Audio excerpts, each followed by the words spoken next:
اونچا پرچم اسلام ہو جائے۔ الحمدللہ رب العالمین والصلاة والسلام علی خاتم النبیین اما بعد فاعوذ باللہ من الشیطان الرجیم بسم اللہ الرحمن الرحیم والصلاة والسلام علیک یا رسول اللہ وعلی آلک واصحابک یا حبیب اللہ والصلاة والسلام علیک یا نبی اللہ وعلی آلک واصحابک یا نور اللہ۔ مدنی چینل کے ناظرین، پروگرام قرآنی صورتوں کا تعارف، اس میں آپ کو خوش آمدید کہتے ہیں۔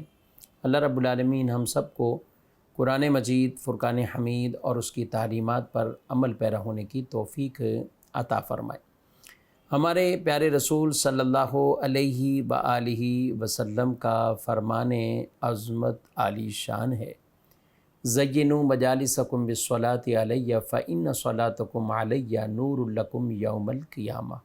اپنی مجلسوں کو مجھ پر درود پڑھ کر آراستہ کرو کہ تمہارا مجھ پر درود پڑھنا قیامت کے دن تمہارے لیے نور ہوگا۔ صلو علی الحبیب صلی اللہ تعالی علی محمد صلی اللہ علیہ وآلہ وسلم۔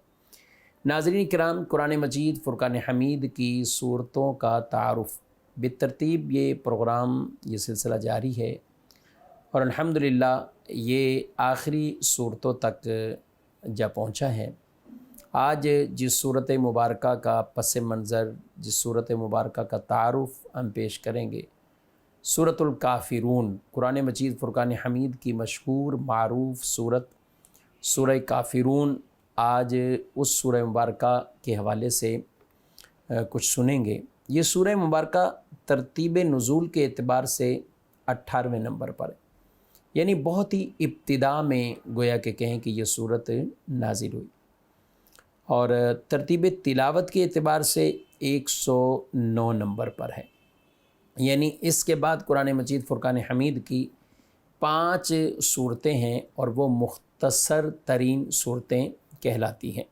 30ویں پارے میں ہے، 1 رکوع ہے، اور 6 اس کی آیات مبارکہ ہیں۔ اس سورہ مبارکہ کا مقام نزول مکہ مکرمہ میں نازل ہوئی، یعنی ہجرت سے قبل یہ سورہ مبارکہ نازل ہوئی، اور کافرون اس سورہ مبارکہ کا نام اس وجہ سے ہے کہ اس کے پہلی آیت مبارکہ میں یہ کافرون کا کلمہ بیان ہوا ہے، قل یا ایہا الکافرون، تو اس اعتبار سے اس سورہ مبارکہ کا نام سورہ کافرون ہوا۔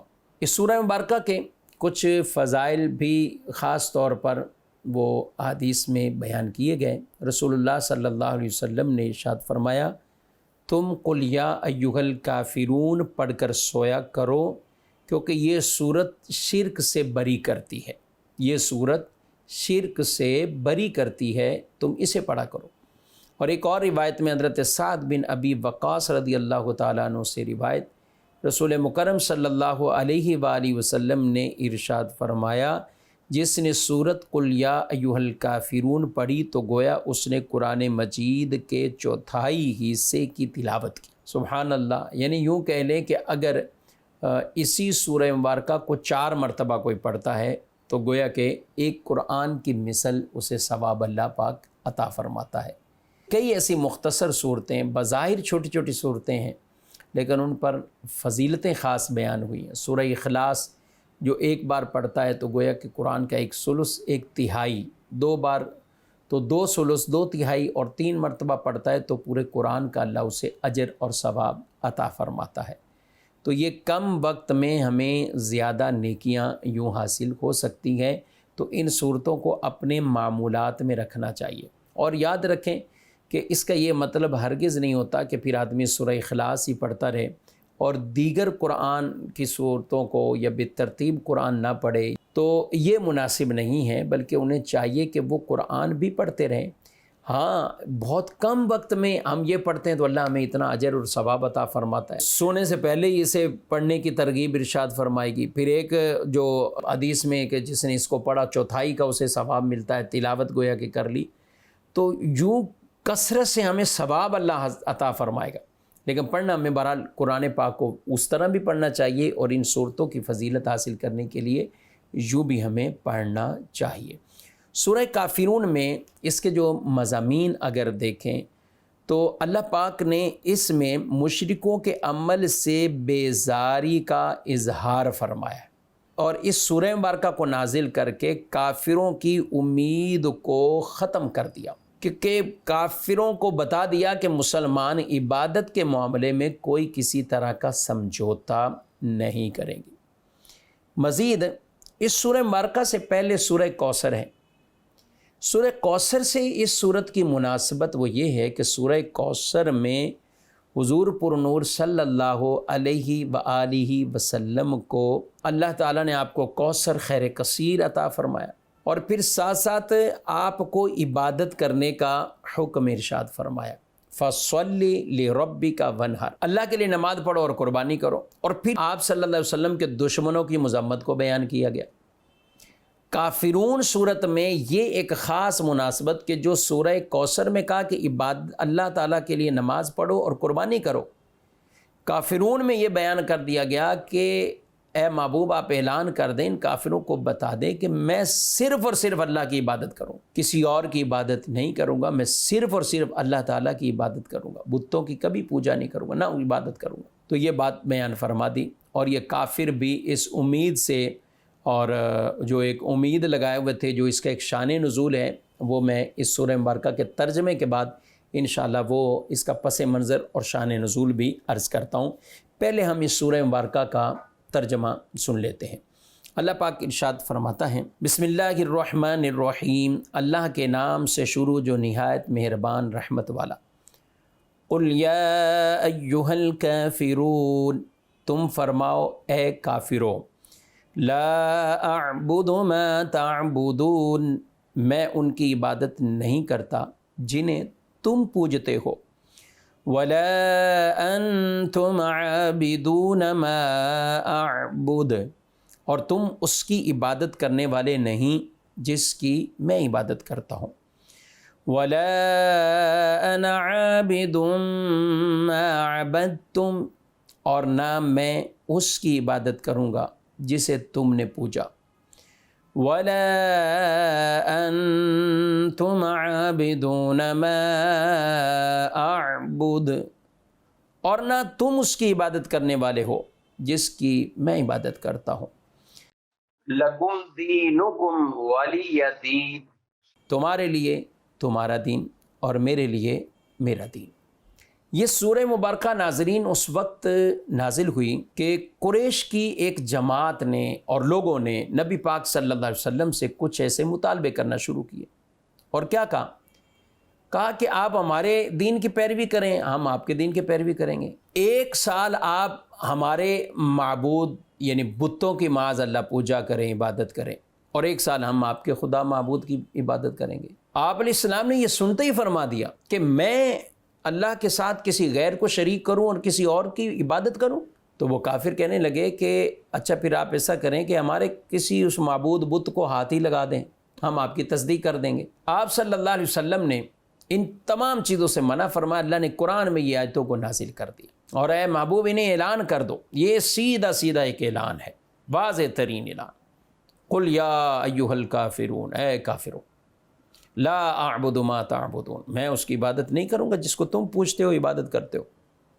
اور آگے فرما دیا ولا انتم عابدون ما اعبد، اور تم بھی نہیں کرو گے اس کی کہ جس کی میں عبادت کرتا ہوں۔ یہاں پہ مراد وہ خاص کفار کہ جن کے بارے میں اللہ رب العالمین کے علم ہے کہ یہ لائیں گے ہی نہیں ایمان، کبھی بھی نہیں لائیں، ورنہ کئی کفار بعد میں مسلمان ہوئے، لیکن یہاں جن کے بارے میں خاص کر کے فرمایا تو ان کے بارے میں اللہ تعالیٰ جانتا ہے کہ یہ ایمان لائیں گے ہی نہیں، تو ان کے لیے یہ بیان ہو گیا کہ تم اس کی عبادت نہیں کرو گے جس کی میں کرتا ہوں، اور میں اس کی نہیں کروں گا جس کی تم کرتے ہو۔ تو اللہ تعالیٰ نے واضح اس سے منع فرما دیا۔ نبی کریم علیہ السلام نے قریش کے کفار کے اس مجمع میں آ کر اس صورت مبارکہ کو ایسا پڑھا اور بالکل سرعام یہ اعلان فرما دیا کہ یہ جو سمجھوتے کی بات کر رہے ہو، کیا اس بات پہ بھی سمجھوتا مطلب یہ ہوگا کہ 1 سال میں معاذ اللہ تمہارے بتوں کی پوجا کروں، عبادت کروں، اور پھر تم اس بات پر کہ پھر اگلے سال رب تعالیٰ کی عبادت کی جائے گی؟ اللہ وحدہ لا شریک ہے، رب تعالیٰ ازلی ابدی، ہمیشہ سے ہمیشہ رہے گا۔ اللہ کے سوا کسی کو عبادت کے لائق سمجھنا یا عبادت کرنا یہ کفر اور شرک ہے۔ تو یہ واضح طور پر نبی پاک علیہ السلام نے یہ اعلان کر دیا اور انہیں کہہ دیا تمہارے لیے تمہارا دین، میرے لیے میرا دین۔ اور یہ بھی کہا گیا کہ کچھ ایسے بھی قریش کے لوگ تھے، ان میں جیسے ولید بن مغیرہ، عاص بن وائل اور امیہ بن خلف، یہ ایسے بدبخت تھے کہ جو پکے کافر، اور اسی پر ہی یہ دنیا سے ان کا خاتمہ ہوا، واصل جہنم ہوئے، اور اسی پر ہی یہ کفر پر ہی رہے۔ یہ آپ صلی اللہ علیہ وسلم سے کہنے لگے، کیا کہا کہ آپ ہمارے معبودوں کی عبادت کریں، ہم آپ کے معبودوں کی عبادت کریں گے، ہم اور آپ تمام معاملات میں مشترک ہو جائیں گے۔ پھر ہمارا موقف آپ کے موقف سے زیادہ صحیح ہو تو آپ ہمارے موقف سے حصہ لے چکے ہوں گے، اور اگر آپ کا موقف ہمارے موقف سے زیادہ صحیح ہے تو ہم آپ سے لے چکے ہوں گے۔ مطلب دو کشتیوں کے سوار۔ یہ کہنے لگے کہ اگر ہم ٹھیک ہیں تو اس کا مطلب آپ بھی تو 1 سال بتوں کی پوجا کر چکے ہیں تو آپ کو یہ حصہ مل جائے گا، اور اگر آپ کا ٹھیک ہے تو ہم آپ کے خدا کی عبادت کر چکے ہوں گے، ہمیں بھی حصہ مل جائے گا۔ تو اللہ تعالیٰ نے واضح یہ اعلان فرما دیا۔ اس چیز پر سمجھوتا کس چیز کا؟ تو یہ واضح طور پر اعلان کر دیا گیا کہ اے کافروں، ایسا نہیں ہوگا۔ اور یہ ان ضدی اور سرکش کافروں کے بارے میں یہ آیتوں میں جو واضح فرمایا کہ تم بھی ایسی عبادت اس کی نہیں کرنے والے جس کی میں عبادت کرتا ہوں، یعنی یہ جو فرمایا گیا تو یہ ان کافروں کے بارے میں جو سرکش تھے، ضدی تھے، اور جن کے بارے میں اللہ جانتا ہے کہ وہ ہرگز ایمان قبول نہیں کریں گے۔ اس سے کچھ چیزیں ناظرین کرام ہمیں سیکھنے کو ملی کہ کفار سے دینی صلح کرنا یہ حرام ہے، اور کئی صورتوں میں کفر ہے، یعنی یہ دینی معاملات میں کمپرومائز کر کے یہ کرنا۔ دوسری بات، کفار کے بتوں اور ان کے مذہبی ایام کو قابل تعظیم سمجھتے ہوئے ان کی تعظیم کرنا یہ بھی کفر ہے۔ اور تیسری بات، مومن کے دل میں کفار کی یوں ہیبت نہیں بیٹھنی چاہیے، اس کے دل میں اللہ رب العالمین کی عظمت، کبریائی، قدرت، وہ ایسے تصورات ہونے چاہیے کہ کفار سے یوں ڈرنے گھبرانے والا نہ ہو۔ اور یہ بھی پتہ چلا کہ کافر کو بوقت ضرورت، موقع محل کی مناسبت سے کافر کہنا یہ بھی درست ہے، اور قرآن کا یہ اسلوب ہے۔ ہمارے یہاں ایک جملہ بولا جاتا ہے کہ کسی کافر کو بھی کافر مت کہو، یہ مت کہو، کیوں؟ ہو سکتا ہے آگے جا کر مسلمان ہو جائے۔ یہ جملہ ہی غلط ہے۔ جو جس حالت میں ہے اس کو اسی سے پکارا جائے، کیا حرج اس میں؟ اس طرح پھر بچے کو بچہ نہ کہو، آگے جا کے بڑا ہو جائے گا تو جب بڑا ہوگا تو اس کو بڑا کہہ دیں گے، اس کو جوان کہہ دیں گے، بوڑھا ہو جائے گا تو بوڑھا کہہ دیں گے۔ تو اگر یہی اصول بنا لیں تو پھر تو کوئی معاذ اللہ یہ بھی سوچ سکتا ہے کہ مسلمان کو مسلمان نہ کہو، کیا پتہ آگے حالت کیفیت کیا ہو جائے۔ یہ سوچ ہی غلط، نظریہ ہی غلط کہ یہ کوئی یہ کہے کہ کافر کو کافر بھی مت کہو۔ قرآن کے تو اسلوب میں یہ ظاہر ہے، اتنی جگہوں پہ قرآن پاک نے ان کے بارے میں کہا، اور یہ سورہ کافرون میں تو واضح اعلان فرما دیا، قل یا ایھا الکافرون، اے محبوب آپ اعلان کرو اے کافروں۔ اچھا، یہاں یہ ایک بات اور، کل کے بغیر بھی تو ہو سکتا تھا نا کہ ویسے ہی ہوتا کہ اے کافروں، لیکن اللہ تعالیٰ نے کل فرمایا۔ اس کی وجہ یہ کہ پتہ چلے کہ یہ رب نے فرمایا ہے، کل یعنی اللہ کا فرمان، رب نے اپنے محبوب کو حکم دیا کہ آپ کہو، ورنہ یہ تو رسول اللہ صلی اللہ علیہ وسلم کی طرف سے خطاب وہ سمجھتے کہ یہ ہو رہا ہے، اور اگرچہ قرآن میں آتا تو ویسے تو وہ بھی اللہ کا فرمان، مگر یہ کل کہہ کر جو فرمانا کہ اللہ نے حکم دیا اے محبوب یہ اعلان کرو۔ حضور علیہ السلام نے فرمایا، یعنی اللہ کے حکم سے آپ صلی اللہ علیہ وسلم نے انہیں یہ اعلان کیا، یہ فرما دیا ہے، از خود آپ صلی اللہ علیہ وسلم نے یہ ان سے کلام نہیں کیا۔ اور اس کی ایک وجہ حکمت یہ بھی بیان کی کہ نبی پاک صلی اللہ علیہ وسلم آپ عام حالات، کیفیات، آپ نرم دل ہیں، رحم دل، نرم دل، یہ شفقت تھی آپ کی، اور یہی شفقت اور وہ نرمی تھی کہ صحابہ آپ کے قریب آ گئے، اور انہیں قریب لانا یہ آسان کام نہیں تھا، قریب بھی آئے، جانے قربان کرنے والے بن گئے۔ تو یہاں جو آپ صلی اللہ علیہ وسلم نے یہ اعلان کیا، جس میں یہ بظاہر یہ اعلان ایک سختی والا اعلان ہے، تو رب تعالیٰ نے آپ کو حکم دیا کہ یہ اعلان کرو، یہ اللہ کا حکم اور اللہ کا فرمان، سبحان اللہ۔ یہاں ایک اور طرح کی بھی بحث کی گئی، اور وہ یہ کہا کہ قرآن مجید کے اندر جو یہ کلمات ہیں، اس صورت کے اندر تکرار ہے، تو تکرار عام طور پر جس میں زیادہ تکرار ہوتا ہے اسے کلام بلیغ نہیں سمجھا جاتا. تو یہ تکرار کیوں ہے؟ تو یاد رکھیں وہ کلام بلیغ نہیں سمجھا جاتا کہ جس میں بغیر کسی حکمت کے کوئی ایسی چیز آتی ہے. لیکن جس کے معنی اخذ ہو رہے ہوں اور اس میں حکمت واضح ہو رہی ہو تو پھر وہ بلاغت کے اور فساد کے خلاف نہیں جاتا. وہ تکرار غیر مفید نہیں، وہ مفید ہی رہتا ہے. اب یہاں جو ارشاد فرمایا گیا لا اعبد ما تعبدون ولا انتم عابدون ما اعبد ولا انا عابد ما عبدتم ولا انتم عابدون ما اعبد، تو یہ جو تکرار ہے اس کے کئی جواب دیے گئے. ایک تو یہ جواب دیا گیا، پہلا تو یہ کہ یہاں تاکید مراد ہوتی، اور کبھی کبھی کلام سے جب تاکید کرنا مراد ہوتا ہے تو وہاں تکرار مفید ہی ہوتا ہے، غیر مفید نہیں ہوتا.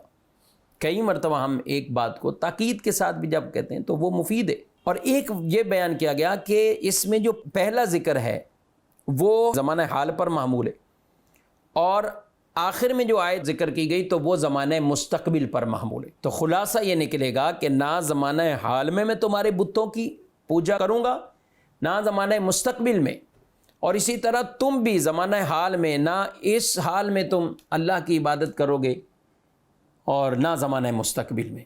اور میں پہلے عرض کر چکا ہوں کہ اس سے مراد وہ کفار ہیں کہ جن کے بارے میں اللہ تبارک و تعالیٰ کے علم میں گئے کہ یہ ایمان لانے والے نہیں، جنہیں کہیں کہ ختم اللہ علی قلوبہم، کہ ان کے دلوں پر گویا کہ مہر لگ گئی. تو مراد اس سے وہ ہے. تو اس لیے تاکید بھی ہوئی، اور تاکید کے ساتھ ساتھ انہیں زمانہ حال کے بارے میں بھی خبر دے دی اور زمانہ مستقبل کے بارے میں بھی انہیں خبر دے دی، اور بتا دیا کہ تم آج بھی نہیں اور تم آگے بھی نہیں جا کر تم اللہ کی عبادت نہیں کرو گے. تمہارے لیے تمہارا دین اور میرے لیے میرا دین.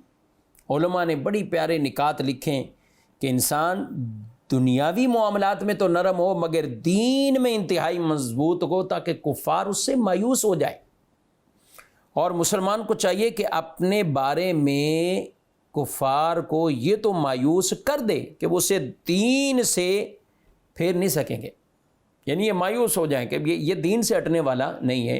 ایک بندے کی قوت ایمانی اس قدر ہونی چاہیے اور ایمان اتنا مضبوط ہونا چاہیے. آگے آیت مبارکہ میں فرمایا لکم دینکم ولی دین، یہ کہ تمہارے لیے تمہارا دین اور میرے لیے میرا دین. اب یہ جو کہا گیا نا تمہارے لیے تمہارا دین، اس سے مراد یہ کہ تمہارے لیے تمہارا کفر اور میرے لیے میری توحید. یہ اس طرح کے جو کلمات ہوتے ہیں اس سے کافروں کو ڈرانا مقصود ہے، کفار کو ڈرانا مقصود ہے. ان کے کفر سے راضی ہونا مقصود نہیں، ان کے کفر سے راضی ہونا مقصود نہیں، بلکہ مراد یہ ہے کہ تم جس کفر میں ہو وہ تمہارے لیے تمہارا کفر، میرے لیے میری توحید، اللہ پر میں ایمان رکھتا ہوں، رب کی عبادت کرتا ہوں. تو مراد اس سے یہی ہوا کہ انہیں ڈرانا مقصود ہے، انہیں ڈرانا. جیسے کفار کو یہ بھی تو کہا گیا اعملوا ما شئتم، تم جو چاہو کرتے رہو. تو یہ جو کلام ہے تم جو چاہو کرتے رہو، انہ بما تعملون بصیر، بے شک اللہ تمہارے کام دیکھ رہا ہے. تو اب یہ جو کہا ہے تو اس کا مطلب وہ اجازت نہیں، یہ امر کا صیغہ یہاں بطور اجازت نہیں ہے بلکہ ڈرانا دھمکانا مقصود ہے. اور دین کا ایک معنی یہ بھی ہے کہ دین کا معنی ہے حساب. تو تم سے تمہارے اعمال کا حساب ہوگا اور مجھ سے میرے اعمال کا حساب ہوگا، کسی دوسرے کے اعمال کا حساب نہیں ہوگا. تو دین کا ایک معنی حساب، تو یہاں پہ مراد اگر وہ لیا جس معنی کے اعتبار سے اس کی تعبیر یہ بنے گی. اور ایک مراد یہ بھی لیا گیا کہ دین سے مراد عادت ہے. تو مراد یہ ہوا کہ تمہاری وہ عادت جو تمہیں شیاطین سے ملی ہے اور میری وہ عادت جو مجھے وحی الہی سے ملی ہے، لہذا تم اتباع شیاطین کر کے دوزخ میں جاؤ گے اور میں اتباع وحی کر کے جنت میں جاؤں گا. خلاصہ کلام یہی ہوا کہ یہ پوری سورہ مبارکہ ایک کفار کو للکارنے کے لیے، ایک کفار کو دھمکانے کے لیے اور انہیں واضح بتانے کے لیے کہ عبادت کے معاملے پر اس میں کوئی سمجھوتا نہیں. دنیاوی کئی معاملات پر صلح بھی ہوئی، کئی قبیلوں کے ساتھ معاہدے بھی ہوئے اور بھی بہت کچھ ہوا، لیکن یہ نہیں ہوا کہ عبادت پر ہی سمجھوتا کر لیا جائے کہ ایک سال بتوں کی پوجا ہو، ایک سال خدا کی پوجا ہو. ہمارے نبی صلی اللہ علیہ وسلم نے کتنی محنت کے ساتھ یہ توحید کا درس اور اللہ کی عبادت کی طرف لوگوں کو بلایا. ناظرین کرام، آج یہ گفتگو کرنا سننا بہت آسان ہے، مگر 13 سال کی مکی زندگی آپ صلی اللہ علیہ وسلم کی، یعنی اعلان نبوت کے بعد آپ 13 سال مکہ مکرمہ میں رہے، لیکن کتنے کٹھن معاملات تھے، مشکل معاملات تھے، اور اس میں تبلیغ فرمانا، اس میں ان کو مشرکین کو للکارنا، ان کے معبودوں بتوں کی مذمت کرنا، اور رب تعالیٰ کی توحید اور عبادت کا اعلان کرنا، اور جو بھی مسلمان ہوتے صحابی بنتے انہیں پھر اذیتیں پہنچائی جاتی، اور یہ صورت نازل ہوئی تو اس کے بعد ایسا ہی ہوا، مسلمانوں کو اذیتیں پہنچائے گی، صحابہ اکرام کو اذیتیں پہنچائے گی، ہمارے نبی صلی اللہ علیہ وسلم کو مختلف انداز سے اذیتیں پہنچائیں گی، لیکن جو اللہ کا حکم تھا آپ نے وہ پہنچا دیا اور انہیں سنا دیا، کیونکہ نبی کریم علیہ السلام کو رب تعالیٰ نے فرمایا یا ایھا الرسول بلغ ما انزل الیک من ربک، اے رسول آپ پہنچا دیں جو آپ کو آپ کے رب کی طرف سے نازل کیا گیا، جو آپ پر نازل ہوا ہے اسے آپ پہنچا دیں۔ تو آپ کا یہ ایک منصب نبوت اور یہ فریضہ تھا نبوت کا، آپ نے وہ نبوت اور رسالت کے فریضے کو احسن انداز سے ادا کیا اور انہیں پہنچایا۔ تکلیفیں اذیتیں پھر آتی رہیں، اس لیے میرے نبی صلی اللہ علیہ وسلم نے فرمایا ہے کہ پہلے بھی انبیاء کو ستایا گیا، مگر جتنا مجھے ستایا گیا اتنا کسی اور کو نہیں ستایا گیا، اتنا کسی اور کو نہیں ستایا گیا۔ ہمیں اپنے حضور اکرم صلی اللہ علیہ وسلم کی یہ مبارک سیرت کو بھی اور یہ انداز کو بھی ہمیں یاد رکھنا ہے۔ بعض اوقات چھوٹی چھوٹی باتیں آزمائش ہو جاتی ہیں تو انسان اس میں پریشان ہو جاتا ہے اور ایمان اور دین کے بارے میں وساوس کا شکار ہو جاتا ہے، لیکن ان صحابہ کرام علیہ رضوان کی زندگیوں کو اپنے سامنے رکھیے تو انشاءاللہ ایمان پر استقامت بھی ملے گی اور ہمیں مزید عبادت میں لذت اور روحانیت بھی ملے گی۔ یہی سورہ مبارکہ کو ناظرین کرام ترجمے سے بھی یاد کر کے، اور میں کہتا ہوں عموماً چھوٹی چھوٹی یہ صورتیں ان کو آپ ضرور ترجمے سے بھی پڑھیں، تاکہ قرآن جب ہم پڑھیں بھی تو ہمیں سمجھ میں بھی آئے قرآن میں اللہ تعالیٰ نے کیا فرمایا ہے۔ تو سمجھ کر قرآن پڑھنا یہ بہرحال بغیر سمجھے قرآن پڑھنے سے زیادہ فضیلت رکھتا ہے۔ ہاں بغیر سمجھے بھی پڑھنے سے ثواب تو ملے گا، ظاہر ثواب حاصل ہوگا، مگر سمجھ کر پڑھیں گے تو اللہ تعالیٰ اس کی برکات اور ثواب اور ہمیں عطا فرمائے گا۔ تو قرآن مجید فرقان حمید کے اسی فہم کے لیے، سمجھنے سمجھانے کے لیے یہ سلسلہ پیش کیا جاتا رہا ہے، اور اس کے الحمدللہ ہر صورت کے پس منظر تعارف اس کو بیان بھی کیا ہے۔ مدنی چینل کے یوٹیوب چینل پر یہ پروگرام بھی باقاعدہ اپلوڈ ہیں۔ اب کسی سورہ مبارکہ کا پس منظر تعارف سیکھنا سمجھنا چاہیں تو بالکل ضرور وہاں جا کر ان صورتوں کو آپ دیکھ سکتے ہیں، سن سکتے ہیں۔ اللہ تعالیٰ ہمیں نور قرآن سے اللہ ہمارے سینوں کو روشن اور منور فرمائے۔ آئندہ انشاءاللہ نیکسٹ پروگرام میں سورۃ النصر کے حوالے سے کچھ عرض کریں گے۔ آپ سے اجازت چاہتے ہیں، فی امان اللہ۔ یہی ہے آرزو تعلیم قرآن عام ہو جائے، ہر ایک پرچم سے اونچا پرچم اسلام ہو جائے۔